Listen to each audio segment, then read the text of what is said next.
When people travel for... Kambura mayaihe. That word is always very difficult for me. That's why I see people opting to use Kikuyu. Kikuyu. But welcome and Merry Christmas to you Merry and Christmas. all your viewers. Asante sana. When all through these seasons people travel, it's a Kenyan culture to the village. Your village is 5 minutes or 10 minutes from town. How does it? What is your usual Christmas festivity or December looking like? Well, as you said, in fact, my daughter once asked me, Daddy, why don't we have another shags? As in, because this is our shags. She says, but it's the same Kikuyu we go to every weekend. So, but it's also a blessing in disguise because we are very close to the city and we don't have to go through the rigors of getting stuck on the Nakuru highway or Thika Road or wherever, incurring a lot of expenses to be able to travel. And we spend our Christmas here since childhood.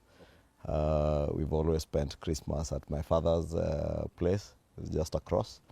And this year was no exception, even without him, unfortunately. It's the first Christmas that we had to spend without him. But we've grown that way, from my 70-year-old brother to myself, who is the second last born and last son. We've all had our Christmas at home. And we like it that way, and we want to keep it that way. It's a tradition that we've had over the years, and we'll keep it that way even with our children. If you travel before Christmas, if you have to travel, you travel before Christmas.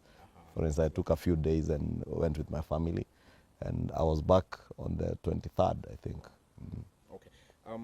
You've mentioned the loss of your dad, and that's a sad moment that happened in 2025. What has your 2025 been like? Well, mixed fortunes, I have to say. Highs and lows. I don't know what outweighs the other, but of course the lows tend always to outweigh the highs. And but all in all, we thank God for the resilience that He has given us to be able to go through that otherwise difficult year. Individually, it was a difficult year. As I said, I lost my father this year, a man I grew to know for the last 49 years of my life. A very strong pillar in my life and our family. And it wasn't an easy time for me and for the family, so it's been a rough one. Then with that came the loss of the former Prime Minister, the unfortunate incidents around June, July of the demonstrations, and wanton destruction of property and loss of life. Therefore, it's a year I'd want to see behind us and pray to the Almighty God that the next year will be a happy and indeed a prosperous one, full of blessings, and we pray for the gift of life and good health, and also for the prosperity of all the people of our nation, and for peace and tranquility, that we will not have to see the kind of things that we saw in the year 2024, 2025. We ought not to lose a single life because of negative politics, because it's all politics that leads us to all this destruction. If you look at the events around June, July, if we left the young people to commemorate and remember those that lost their lives in 2024, without the political interference that came with the political players that came in to mobilize goons, we will not see the loss of life that we saw this year. The mobilization for destruction of property, especially in this region where we come from, was also very deliberate by political players who wanted to put the government in bad light with the people. But I thank God also, and that those will be some of the highs for me, that the people, especially the people of Mount Kenya, have now come to the realization that the road they were being taken was a treacherous one and a torturous one to them. And the politics of hatred and ethnicity and profiling an entire community that they wanted to profile the people of Mount Kenya and box us into a corner. The people of this region now have come to the realization that those who are taking them that direction are now taking them in the right direction, and therefore they have taken a step back now and started to make decisions that are in their best interest not necessarily to blindly follow people who are not taking them anywhere. You've got into the politics of the day, and this is how I want us to steer this particular discussion. We'll start with current affairs that Kenyans are concerned about, then get into some economy and the moves by the government, the road to Singapore.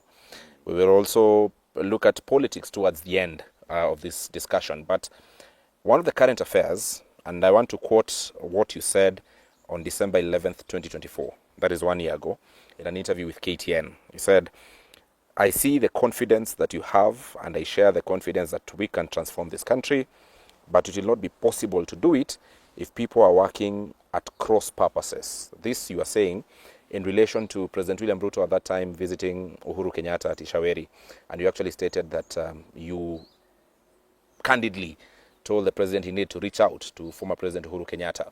1 year down the line, we are at a situation where it appears we are at cross purposes. The same person, President Uhuru Kenyatta, getting barbs from your partners in the broad-based government, ODM. This is a journey you also walked before the election against President Uhuru Kenyatta. Let's start with your immediate thoughts about what is happening between ODM and President Kenyatta as a leader in the country. Well, first I would give my unsolicited advice to former President Uhuru Kenyatta.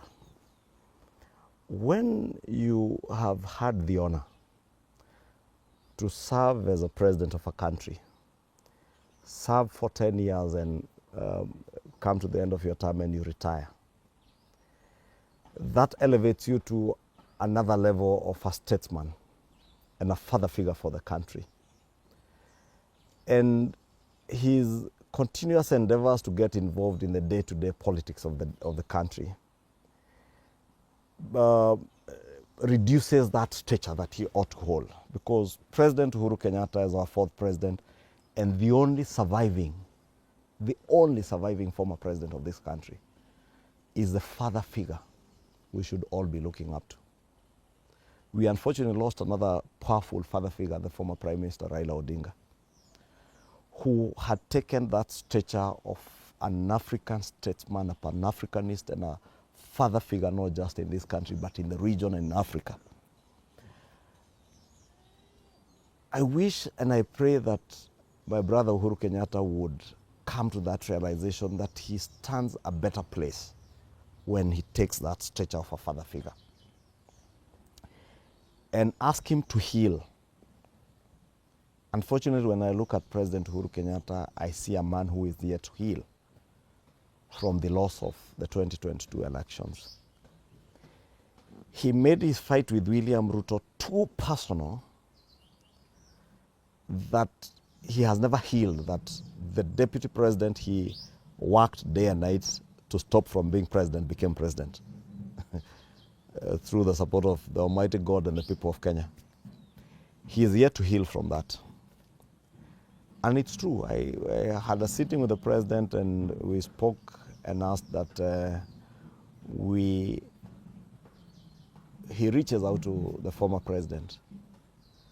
First, because there was a lot of heavy lifting that this country needs to do in terms of being able to move this country, as the president has severally attested to, that he has had a sitting with the former prime minister, with the former president, just to get all hands on deck to move this country forward.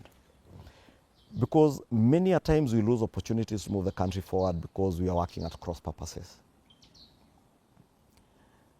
I'm sorry, but again, when I look at my good friend, former President Uhuru Kenyatta, he looks like the person who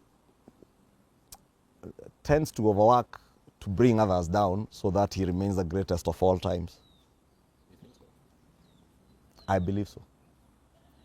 Okay. And I would pray that he sees the country as bigger than himself and bigger than William Ruto. That the country is for us all and our children, including his own children. That when Kenya succeeds, it's not William Ruto who succeeds. It is Kenya that succeeds. It is all of us collectively that succeed. And therefore, the squabbles you see with them and ODM is because, as Junet Mohammed has said, President Uhuru Kenyatta probably still believes that his deep pockets, just like he believed in 2022, would alter the political decisions of Kenyans. And you heard Junet tell the world that he has offered to buy ODM for $1 billion shillings. This is a party built painstakingly for over 20 years. Uhuru Kenyatta has never ran and managed any political party. Fact of life. Look at TNA. I was a member of TNA, I was elected on his party. We never held a single party meeting as TNA. His deputy president, William Ruto, is the one who actually held meetings with us in Karen, convinced many doubting Thomases that it was possible to amalgamate TNA, URP then, and another 11 political parties into one bigger national movement called Jubilee. And we did that in 2017. Look at history again, what President Uhuru Kenyatta did with Jubilee. Just like he had done with KANU, a behemoth of a national movement, the independence party of our country, the CCM of Kenya, reduced it from a party that was a national movement to a party that had a handful of members of parliament. Same thing he has done with Jubilee. He doesn't want the rigors and the pain of working hard to build a political party. He wants to use his money to buy off. But things don't work that way.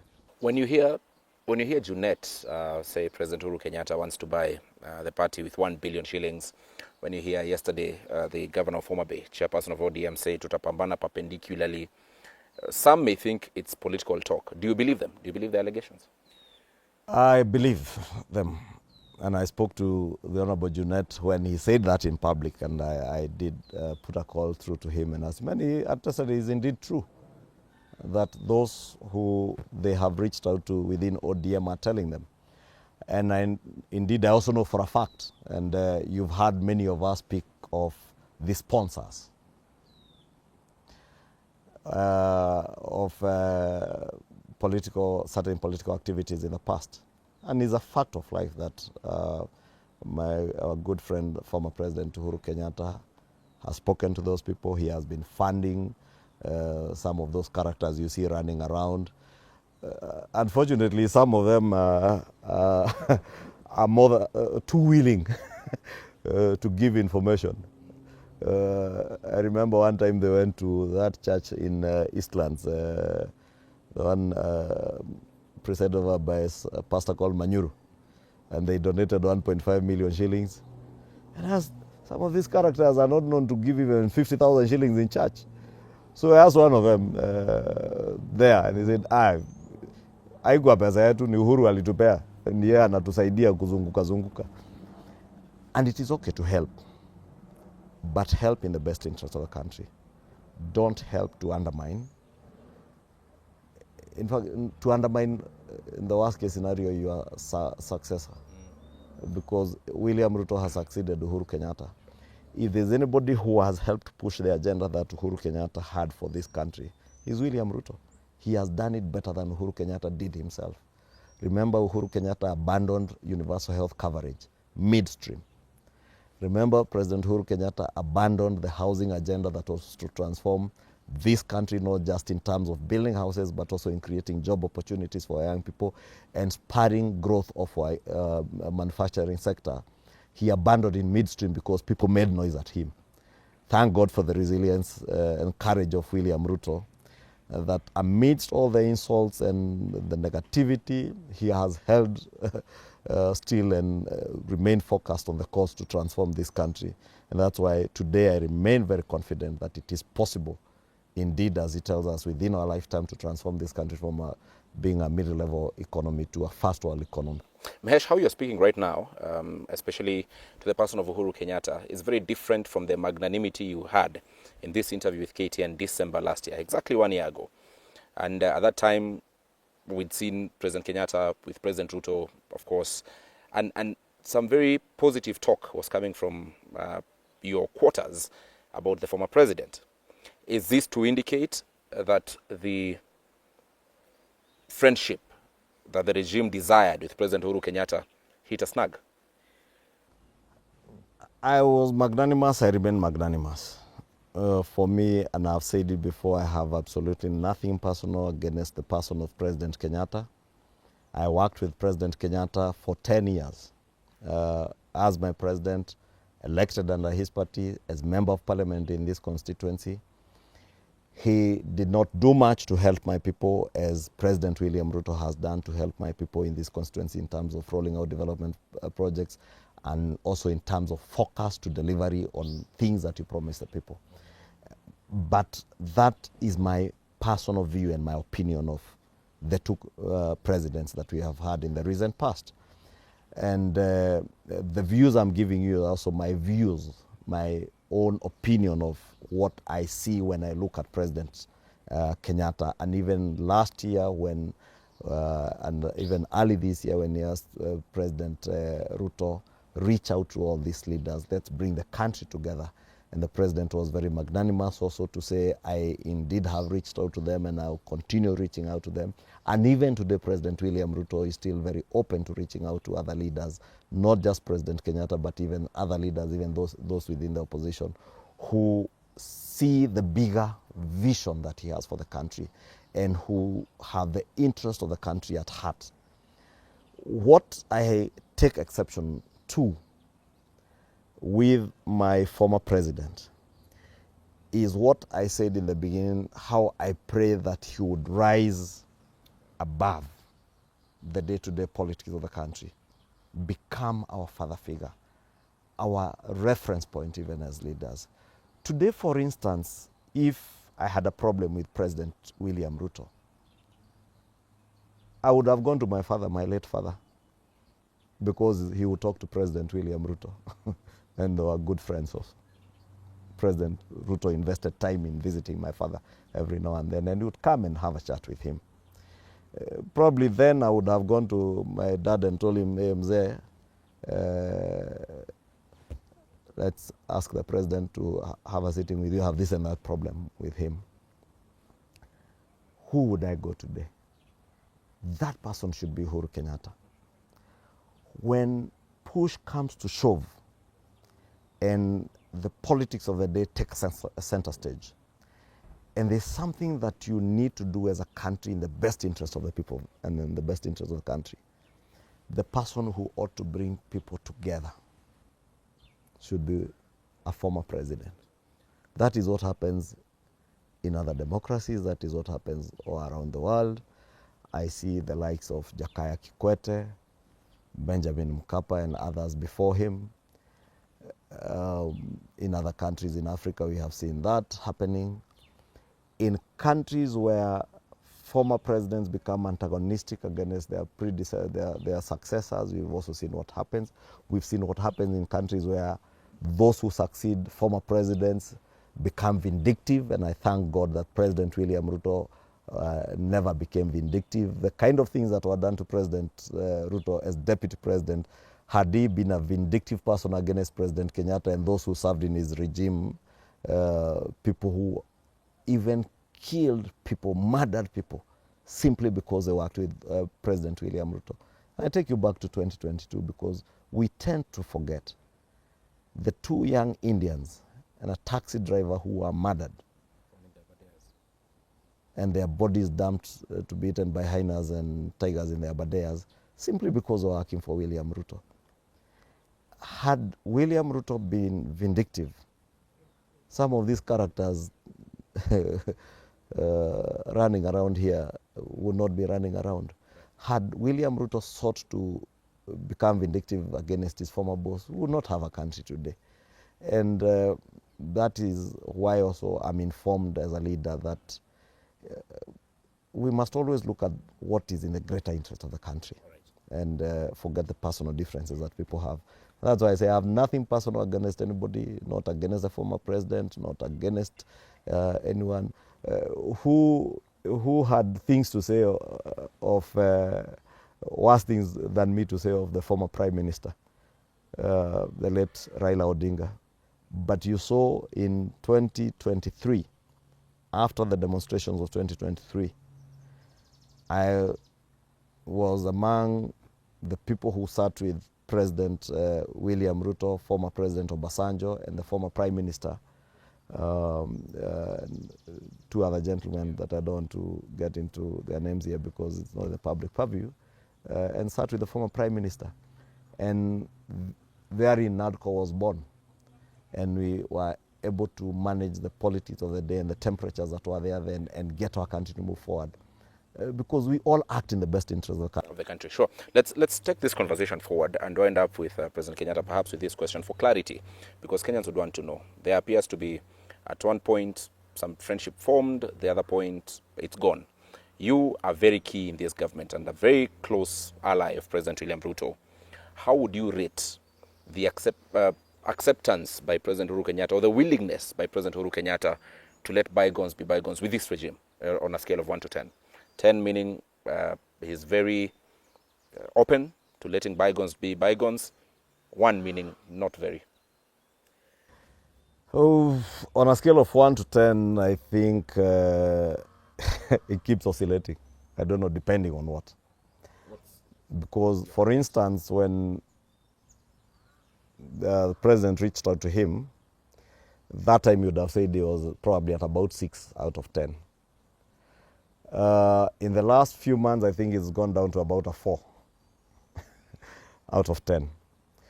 And that's why I say, in my view, he seems unable to let bygones be bygones and allow his predecessor to run the country. And let be that what happened in 2022. You didn't want this person to become president and win. You probably thought he would never be able to deliver in the manner he's being able to deliver. He might be doing better than you, but it happens. Students become better than teachers. It just happens. A 4 is what you're giving him currently. I'll give him a 4 out of 10. Let's be done with President Uhuru Kenyatta. Referendum, a need to amend the constitution, have the 7th ballot in 2027 is a call that is coming from your side. Actually, someone as senior as a prime cabinet secretary. What's your take to amending the constitution right now? My side is me. Kenya Kwanza side, you are the majority leader. Well, you can say the prime cabinet secretary, of course, serves in this administration. He's a very senior leader in this administration. But I think he was very clear the position he gave are his views. So what's Kimani Ichung'wa's view? I've told you here are not the views of Kenya Kwanza, you have asked my views. So thank former the Prime Cabinet Secretary that he has shared his views and his opinion of what he sees of the country today. And he has said certain things that are true and asked the country to have a debate. The Prime Cabinet Secretary has not said this must be done. He has simply opened a conversation that we ought to have. We need to ask ourselves, do we have a crisis in terms of delimitation of boundaries, since we had a constitutional timeline that was not adhered to because we did not have an IEBC commission in place. We now have a commission in place. Can they do it out of time? They can do. So what do we do? I know that's a matter, for instance, that is before the Supreme Court for an advisory opinion. And I would actually ask the Supreme Court to give an advisory opinion on what needs to happen so that we guide the country, because the risks that the Prime Cabinet Secretary was speaking to are inherent risks. There are contingent liabilities that lie there. It is possible, with the kind of activist judiciary at times that we get, that tomorrow somebody will rush to court. Say Kikuyu constituency ought to have been delimited the boundaries and split into 2, or Ruiru or Mukurweini ought to have disappeared because of the numbers, or Tetu or any of the other constituencies that had that challenge. And you never know. So he's just sounding the alarm bell. So when someone sounds an alarm bell, you don't go and beat him up. Just listen, ask him what is the problem and listen to the problem. The question to me as Kimani Ichung'wa, me, I'm very focused on the road to Singapore. I'm very focused on the road to Singapore. And I know President William Ruto's mind is on the road to Singapore. And not building a road to go to Singapore, as Maraga thinks that we are moving people to Singapore. But figuratively, speaking about getting our country to move to a first world nation status and the things that need to be done, more so, and I dwell more on the structural things that we need to do, both economic and governance issues. And Musalia is telling us of governance issues that we need to address. Therefore, as President Ruto speaks of the economic things that we need to do, Musalia on the other corner is telling us there are a few constitutional issues that we need to look into. That is not to say that they must be done. It's a discussion that he has opened. We should just soberly debate and ask ourselves whether it is possible.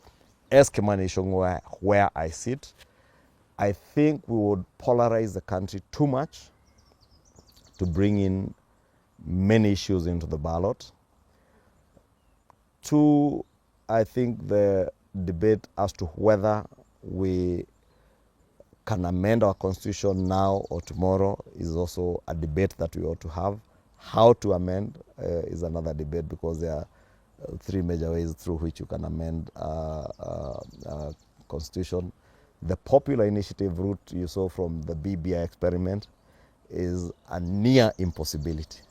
Near impossibility. I don't say it's impossible, but it's a near impossibility if you carefully read the Supreme Court ruling of the BBI matter. Therefore, that is a route that would be rigorous and torturous for us, that I would not advocate for. Parliamentary initiative is another route that could be explored on some of the issues. Yes, it is not everything.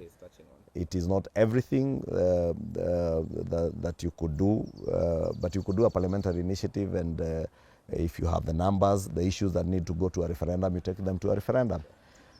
From where I sit, I think it would be better to deal with the constitutional issues separate from the election. So that should be before, after 27? If you ask me, I would go for after the elections, so that you don't polarize the country and mix up too many issues. Let the elections be about who Kenyans want to govern them. How they want to be governed, which are the constitutional questions, let it be a question that will be done after the elections, if you ask me. Again, because of I'm just being realistic in terms of timelines. If this debate had started earlier, then we would have done it earlier. But look, another year and a half to elections, it may not be plausible to do a referendum before elections. I would not really be keen to have it as a seventh ballot. Already the Kenyan election is too heavy. 6 ballots on the same day is too heavy, and we can all attest to that. We have a new commission. Allow them time to get the ropes done. They've just successfully done the by-elections. They have seen the things they need to improve on, those that they need to add on to the systems that they have. Therefore, adding a 7th ballot to them, I think, would be a bit heavy for a new commission. But again, let me just say, let us focus on the road to transform this country, without belittling the issues that the former, Musalia is a former vice president. That's why the name former keeps coming. The Prime Cabinet Secretary has raised. There are issues that we need to debate. Let's keep talking about them. The issue of delimitation of boundaries is an issue that we need to discuss. Critical for me, the question of NGCDF is a matter also that is critical from where I sit, because I have seen what NGCDF can do towards the development of our country. I would really look forward to a time when we can soberly ask ourselves as a country, do we need Nairobi to be a county? Do we need 47 counties? Just not to look like I'm being subjective on Nairobi. But I would look, ideally speaking, I would want to look at a scenario where Nairobi was another Washington, D.C., where you don't have a state government, you don't have a county government in charge of Nairobi.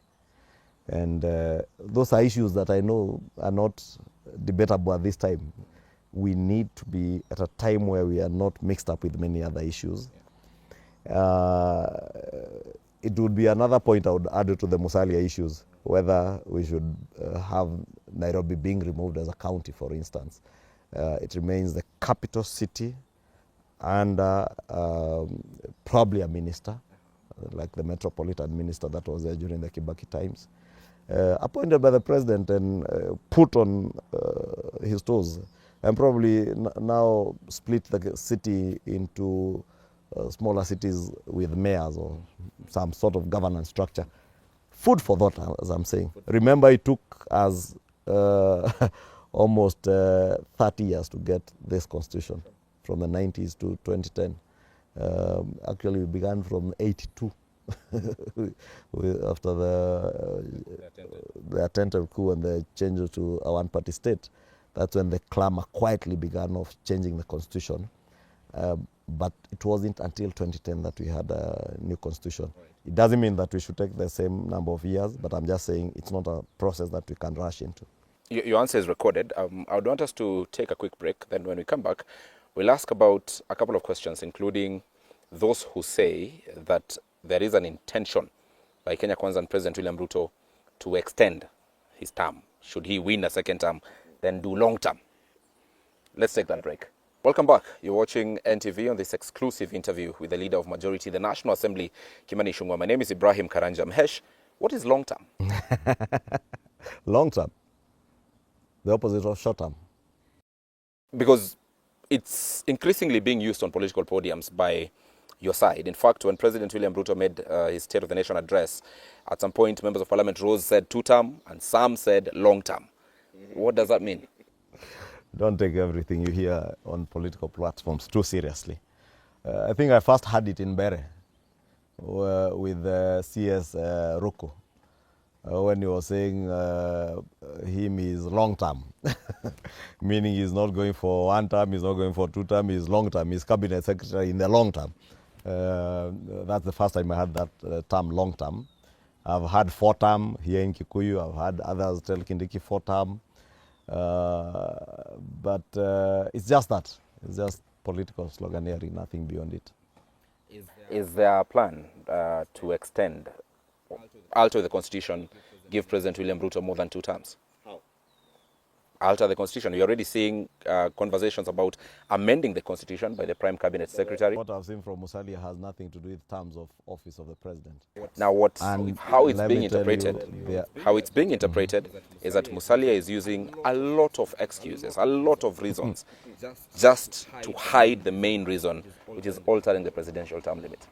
I don't think that is true, because Musalia was very particular and he had particular issues that he itemized. And he itemized those issues, the NGCDF, the Senate Oversight Fund, the 2/3 gender rule issue, which is still a question that we have not been able to address and align it, or rather fulfill the requirements of the Constitution. He's spoken about delimitation of constituencies, that is a constitutional matter. He enumerated the issues that he would want to be taken to a referendum. I didn't see anything to do with terms of service of either the president or members of the executive, be it governors or whoever. Therefore, that's just mere speculation and the usual political negativity of people who do not want Kenyans to engage soberly to discuss issues as they have been brought to them. I would plead with Kenyans to just debate the issues soberly. And that's why I said, probably given time, Kenyans to just internalize the issues that have been raised. There are some, I'm certain, with time they will resolve themselves. As I said, the question of delimitation of boundaries, there's a matter that is before the Supreme Court. If the Supreme Court gives the country guidance on it, is a matter that we can go around. The issue of 2/3 gender rule, you never know, maybe after the next elections, the elective bodies being parliament and county assemblies, Kenyans may just elect a fairly representative assembly with both gender representation, and that would resolve that issue. But as I said, they're just issues that we need to discuss soberly without reading too much detail that is not there. President William Ruto, I believe I can speak for him on this one because I know him. He is very focused on getting this country moving. But he knows he's also time bound. He knows that. That is why at times you will see him say, I am a man on a mission to transform this country within the time I've been given by the people of Kenya. And he keeps saying, and he has said it even as he spoke to us last month on the need to have our party elections finalized with, so that we have proper governance structures even within our political parties. I saw him over this festive season telling the ODM team, organize yourselves within ODM, and I'm going to organize my UDA to patane hapo mbele and form government, because he also believes in political parties being the platform to nurture future leaders in this country, leaders who equally be focused on delivering what is good for the country. And I want to believe that we'll be able to do within the political parties that we have. That is why in the beginning I told you I would be hesitant, and I want to ask my brothers in ODM not to allow ODM to be divided by people who have no interest of the party and the fair governance of our country in their hearts, but just want to be vindictive and just play vengeance. You're telling us not to read too much into the statements about long-term, especially in regards to the presidential term limit. But when something is repeated over and over again, it becomes a concern. As late as this, just before Christmas, during the Kimani Ichung'wa auction, which you attended, the new senator for Baringo spoke about a possibility of extending the president's term. You spoke after him. The president spoke after him. None of you called him out. Before that, other leaders associated with your side, including William Kamket, spoke about Tumetoka County, ama area ya 24. Of course, referring to President Daniel Toroitich arap Moi, may God rest his soul in eternal peace. This is from your side. You, the leaders of that particular side, President William Ruto, yourself, Kimani Ichung'wa, the deputy president, you don't appear like calling to order this leader saying this. Yet here you are telling Kenyans not to read too much from it. The saying that when a mosquito bites your testicles, don't hit it with a hammer. You've heard that saying? Yes, I have. The new senator for Baringo is a young man who just got elected. And I believe that's his first platform to speak in front of the president. The very first one. Would you honestly want a leader of majority, a president, to be the one to stand in that platform and admonish that young man based on something he's just said because he's had another person say it? And as you rightly say, is William Kamket, who had said it some time back, that as the people of Baringo, we are used to 24 years long term. And, you know, it's just things you say in jest and at the heat of the moment to excite the public that you're speaking to. Nothing to carry beyond that.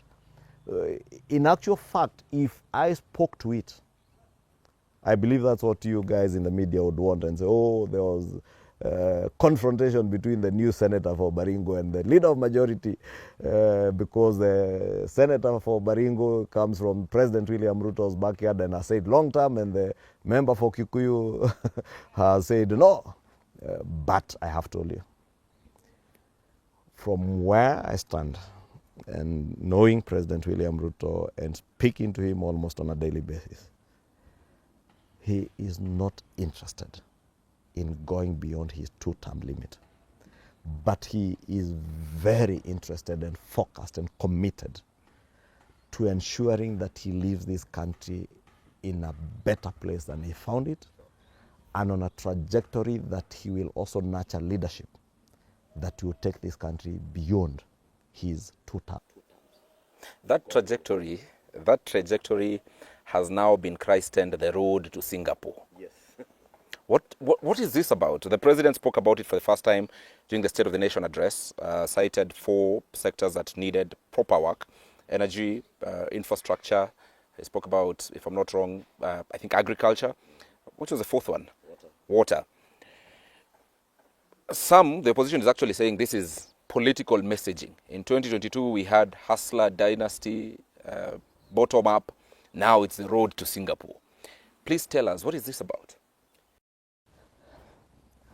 Thank you. You have said is opposition that are saying is another narrative. And in fact, I've also heard some of your colleagues in the media call it a new narrative. But it's because they, just like many of us, we hardly take time to internalize party manifestos. We are not accustomed to a system where you go out to the public, sell your manifesto, publish a manifesto, even give hard copies of manifesto, share it online in the recent past. People read, internalize, and judge you based on how well you are implementing that manifesto. I'll take you back to 2022 when we were launching the manifesto. After, I think, President William Ruto then said that hii manifesto sio gazeti ya kusoma na kufunga nyama naye. Without belittling those who publish newspapers like yourselves. But anyway, proceed. That's why I remembered and I said I had to correct that. But he said that. Sio gazeti ya kusoma, because we read newspapers and we put them aside. Huu ni mpango wa kazi. Kazi tutakayotekeleza Mwenyezi Mungu akitupea nafasi ya kupata uongozi wa taifa letu. I would challenge anyone today to go back to our manifesto. Check whether, as President Ruto said again 2 years ago, that we shall implement this manifesto page by page, chapter after chapter, paragraph by paragraph, sentence by sentence, comma to full stop. That when we say in the road to Singapore, or in the move, because Singapore, the road to Singapore is figurative language. He's spoken about Malaysia, spoken about the other Asian tigers and where they were at independence and where we were ourselves. And how they did